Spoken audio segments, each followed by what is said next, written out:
Hello, everyone, and welcome back to AllySHIFT. And just a recall of why we are here, remember, AllySHIFT is a faith-based operating model for us all to be bigger, better, and bolder allies to self, to others, and to the planet. We are here today, myself and my granddaughter. I'm Imani, hello. To talk about one of the new platforms for AllySHIFT, Treasure Not Buried. I hope you had an opportunity to view our inaugural one, what we call chapters, chapter 1 with myself and my grandson, Mikey.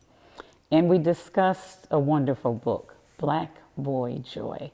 A number of you have let us know how much you enjoyed it, and I know some of you are now reading it. So today, Imani and I are going to continue the course. We're calling it Chapter 2, and today we're going to discuss Hidden Figures by Margot Shetterly. So Imani and I are very different in reading, our approach and all that, so this is going to be a lot of fun. So Hidden Figures may be familiar to some of you from the film. We as an entire family saw the film and we loved it. And so when I saw the book at one of the airports that I've been in, I thought about this story and I thought about my granddaughter, Imani. Imani is a self-professed nerd. She owns that title, very happily and hopefully. And so I thought, what a better thing to discuss than a great story about some great people who people would have considered nerds. They were scientists, they were mathematicians, they were engineers, they were black women who many perceived as not being able to do what they so brilliantly did. So we're going to get started. So Imani, give us a little backstory on the book, the author. So Margot Shetterly, this was actually her first. This was her first book as an author. Beforehand, she was working along with her husband in like banking and investments and startups, that kind of thing. And what she talked about in the forward of the book is that it all got started while she was visiting home, because she actually grew up in Hampton, Virginia, where a lot of the computers, the women who were working at NASA, well, what became NASA at the time, lived. And so a lot of these women were like her Sunday school teachers or just people she saw at church. So all this history was basically right under her nose. And when she found this out, she basically went on a quest to find out as much as she could about it. And it resulted in this book. Now, it's a book really of its time. And when people take a look at the book, there's some reference points that are very much a part of the generation of what their lived experience was. We need to remember we're talking Jim Crow. We are talking shortly after the war. We are talking early civil rights movement, so that time, particularly in the South. And so with that being said, I want to read an excerpt from the book that talked about, we'll just say, occupations of the time, and how it is so unique what these women accomplished given that time. And this reference point is about black jobs. There were black jobs and there were good black jobs. Sorting in the laundry, making beds in white folks' houses, steaming in the tobacco plant, those were black jobs. Owning a barber shop or a funeral home, working in the post office, or riding the rails as a Pullman porter, those were good black jobs. Teacher, preacher, doctor, lawyer, now those were very good black jobs, bringing stability and the esteem that accompanied formal training. But the job at the aeronautical laboratory was something new, something so unusual, it hadn't yet entered the collective dreams. What do you think about that?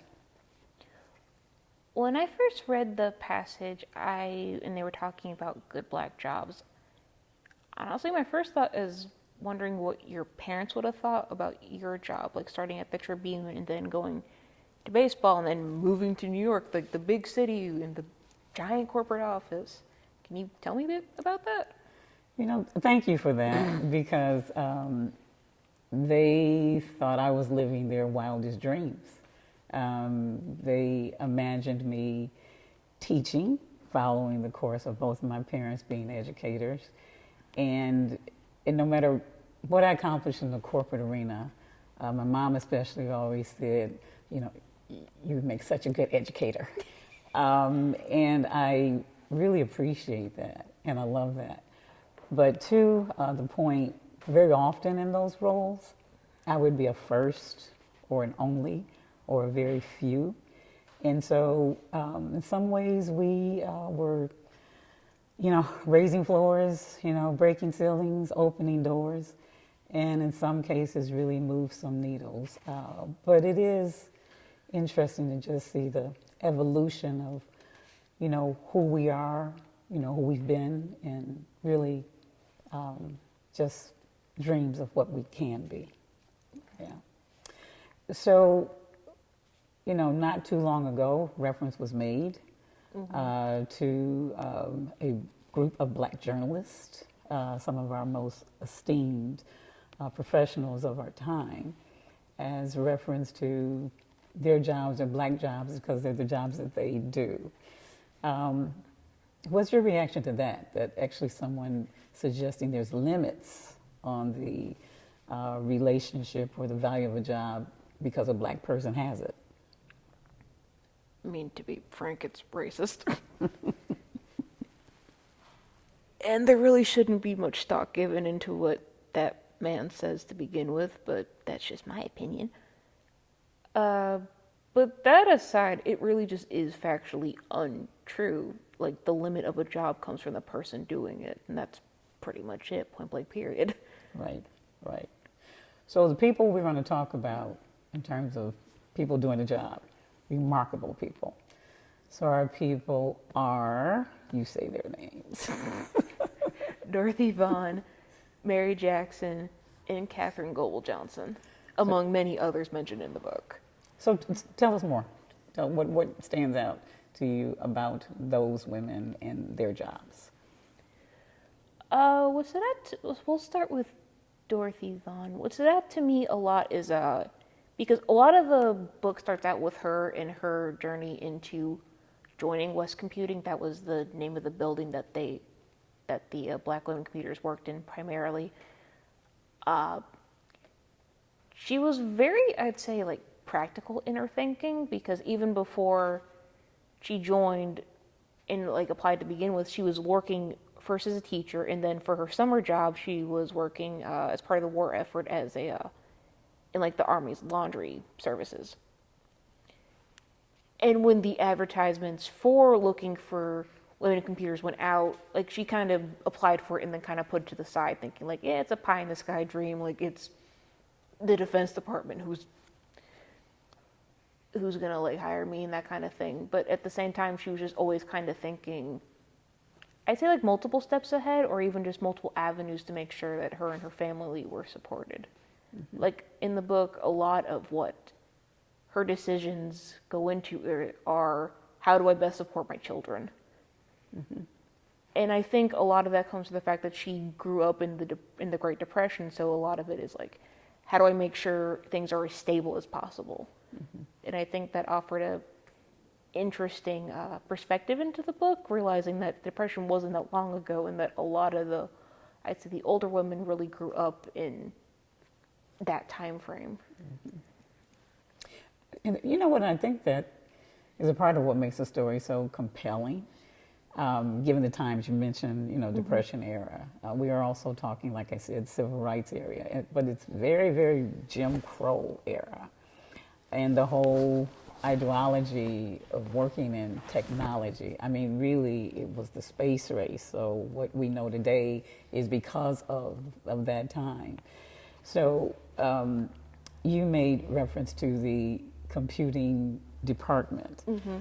Share that word computer, how that is not just used, but what the implications for that term is for this story and these women. Well, the computers were quite literally the primarily women doing the math behind making, at the time when before NASA, it was primarily like aeronautics, like that kind of like planes and missiles and rockets, that kind of thing for the war effort. It was them making the calculations of how to make this thing fly without it crashing and burning.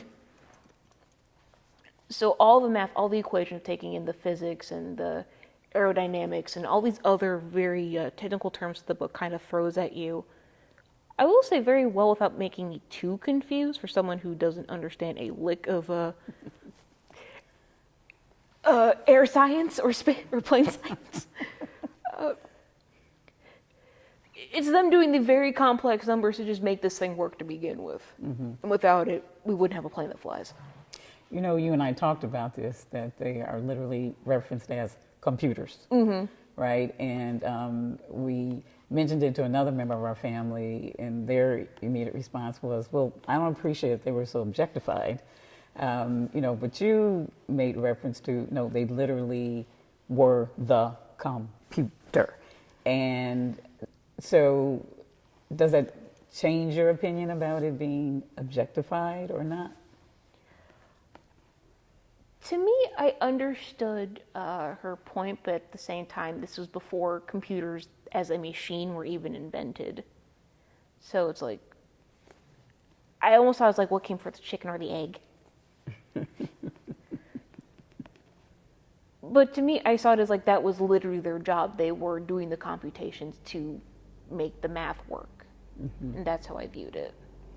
You know, Imani, you know this very well. The reason we developed this whole reading series, Treasure Not Buried, it was a discussion that I was having with Mikey, and it was all about the misnomer, the myth, the just bad language of black people in reading. If you wanted, you know, a black person, if you want to hide something from a black person, if there's something you didn't want a black person to know, put in a book.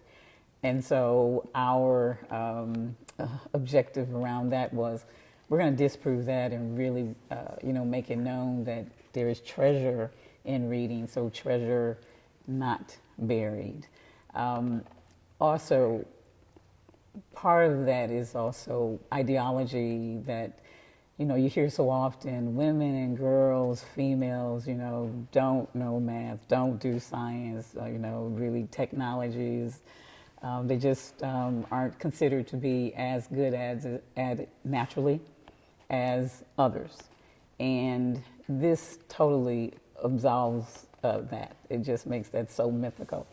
But it's so exciting to know that everything that we know today about space in the sky and all the technology, all the innovation, what is Starlink today, you know, that the origin stories for that lie in the roles of people like these women and many more.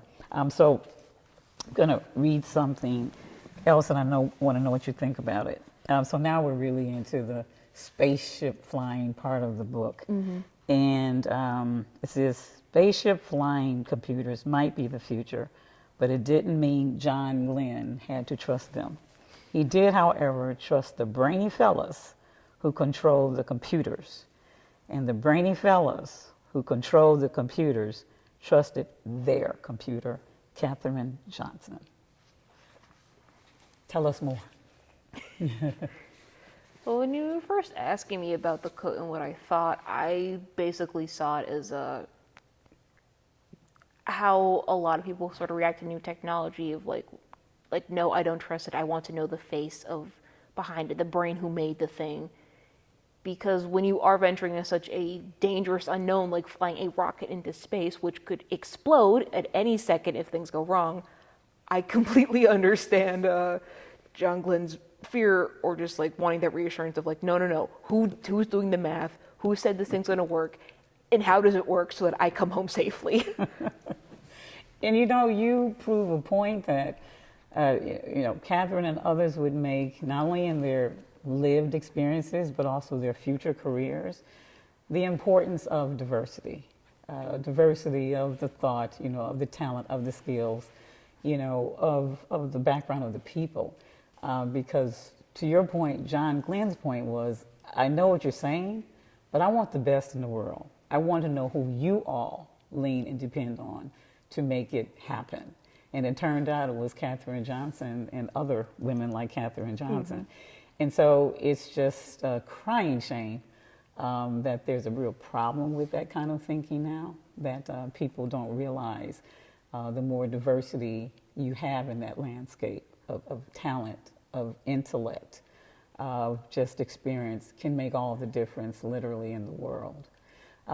Tell me some of your big takeaways from the book. Oh, that's a... It's a lot? Yeah. For one thing, I definitely gained a better appreciation for math in general, just because I'm a very artistic person, so it's like math and numbers, that kind of thing. It was always a subject I struggled the most with in school, and so I kind of have a general dislike of it. But reading the book, it really gave me a deeper appreciation for, one, how math is used in real life situations, because for me as a kid it's kind of very abstract. Like, as a kid you're thinking, what do I need to know what the square root of so and so is, like what does that do for me as in a job?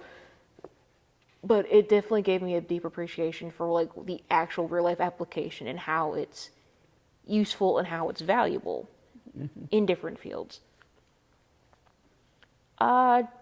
It also did a really good job of sort of giving context to a lot of historical moments, because in history things are kind of taught from like event, almost like a really long timeline. But for this, it really showed how a lot of these things were overlapping. Like, for example, Brown versus Board, which desegregated all public schools, essentially, which desegregated schools, and how that was happening right as soon as, like, we were going from World War II to the space race and civil rights era, like how all these things were really like bled into each other, and how things from the war effort bled into the civil rights movement. Mm-hmm. Like with A. Philip Randolph and the March on Washington that he planned was the groundwork for the eventual March on Washington that actually happened. Like, all of these things were years and decades into maybe not direct planning, but building up from under the surface until what happened. Mm-hmm. And it also did a good job of showing how these really big monumental moments were impacting the individual people. Like, a lot of these women had children when Brown versus Board was decided, and you have all of them thinking, or like struggling with the fact of like, okay, where do I send my kids to school now? Are they going to be safe integrating into schools? Or depending on where they lived in Virginia would rather shut down their public schools rather than integrate. So there were like 5 or 6 years where no one was learning. Mm-hmm. You know, you and I talked about that from your experience, and mm-hmm. we were thinking about the COVID moments that so grossly affected education. And so do you see any relationship to those students at that period being denied the education to, in your case, you were kind of confined, from participating in education? Do you see any similarities there? For me, it's a little different because I was in college when COVID happened versus being in like grade school or middle school, that kind of environment. But during COVID, I worked as a counselor at my local YMCA, and we were helping kids with virtual learning. I also got COVID from there, but it is what it is. But I do remember seeing a lot of the kids struggling with transitioning from in-person to virtual learning, especially for a lot of kids who were neurodivergent. So with all these different... So you would have kids getting overstimulated or very easily distracted because there's a computer and you can do X, Y, and Z on it, or they'd get bored and want to play Minecraft or something. Or just regular internet issues of not being able to hear your teacher or see the assignment they're showing, or your computer just crashing and not working. I think about that and how they were struggling with that for a couple months versus these kids not having schools for years. Yeah. And think about all the years of socialization they lost, of like deepening connection with their peers, and how isolating it must have been, and all because the adults in charge would rather condemn their white kids than have them, then God forbid them interact with a black child. Mm-hmm. You know, they made reference to that. There's another book called, Some of Us, and it makes reference to the economic disparity that happens to everyone when you isolate, or discriminate or segregate, based on any of those factors that people use for racism, sexism, and the phobias, right? And how literally you disadvantage everyone in the long run. So, imagine those classrooms that, went silent back then as well as now, where education literally, is under siege. It seems like everything else. But any light moments in the book you enjoyed? I know when we saw the movie, that was a different way to present the material. But did you have a part of it that was more of a favorite reading for you? Here it is. I remember it most because I thought the line was funny.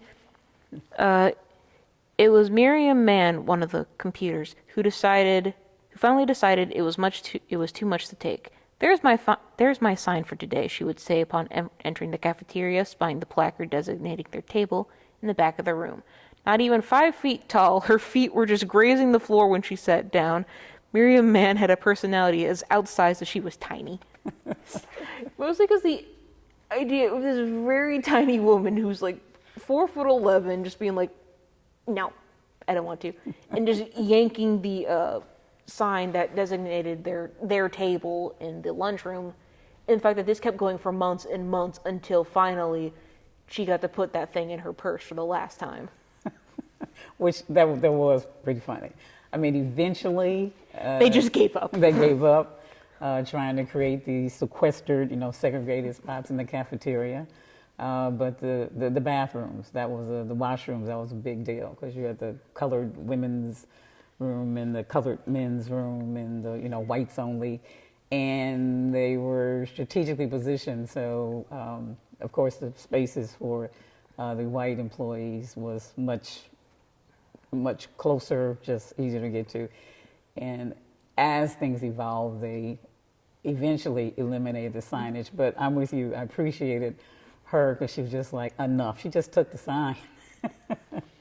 Because even in the book, they talk about how, in general, a lot of their workplace environment was pretty devoid of reminders of segregation. Just so to go in a common area and have that kind of smack you in the face, I can see why the whole indignity of it be like, no, yeah, not today. I'm tired of this. Yeah. Because you're right. They literally went from having to be so integrated, basically. It was counterproductive, counterintuitive to not rely on each other interchangeably. So then to go to what should be, more discretionary space, and all of a sudden, not again. That, you're right. It just didn't make sense then. Doesn't make sense now. It never will. So, you know what? I'm going to actually share what I also thought was pretty interesting. She says the title of this book is something of a misnomer. The history that has come together in these pages wasn't much hidden as unseen. Fragments patiently biting their name in footnotes and family anecdotes in musty folders before returning to view. So I think about us as treasure not buried. In her case, it was that it wasn't hidden because it was so useful. It was so utilitarian, but just unseen. So just a lot of food for thought on that. So anything else you want to add? To kind of go back to talking about some of the other computers, Mary Jackson in particular, what stuck out to me is that she started off as a computer, but during her career, she ended up getting kind of frustrated because she couldn't climb up to another because there are rankings for the different computers, like you'd go from like C1 or C2, that kind of thing, and she just could not get a promotion, so to speak, but she did get an opportunity to basically pivot into what I would say would now be considered DEI work of helping other women, white, black, any other women in general, just getting into NASA and building careers as computers and engineers. So just to kind of see a parallel, considering with her work and what you're doing now, I thought was very interesting and stood out to me. You know, when I read that, because I don't think that was featured in the movie, It wasn't. that they were very much at the forefront of what would be called affirmative action and other things, but because the government was so intentional about, we need mathematicians, we need scientists, we need computers, we need engineers. And so they needed folks that could recruit and had those relationships with, you know, HBCUs, their social networks and all of that. And she poured into that because she knew the importance of a holistic experience, not just getting a job, but making sure that people understood these folks had families and that there was an appreciation of the cultures that came from. So in a lot of ways, what was intended for that single job, you know, going up the ladder, the hierarchy, becoming an engineer, some would say, you know, it was a sidestep, but in a lot of ways, she influenced hundreds and hundreds more. So there is power, because she could not have done it as exceptionally as she did had she not been as talented as she actually was. So, well, Imani, I think we covered most of it. I would strongly welcome anybody and everybody read Hidden Figures. This book contains just a wealth of information, not only about the true nature of NASA as we know it today. I know we will have people in space very soon, Artemis 2. I believe we were scheduled for liftoff April the 2nd, and we wish the team and the crew and everyone to just be blessed, be safe, and do what they need to do and come back home safe and sound. But also want us all to remember those who got us there, those who get us there, and remember, treasure not buried. Thank you, Imani. You're welcome. Thank you, everyone.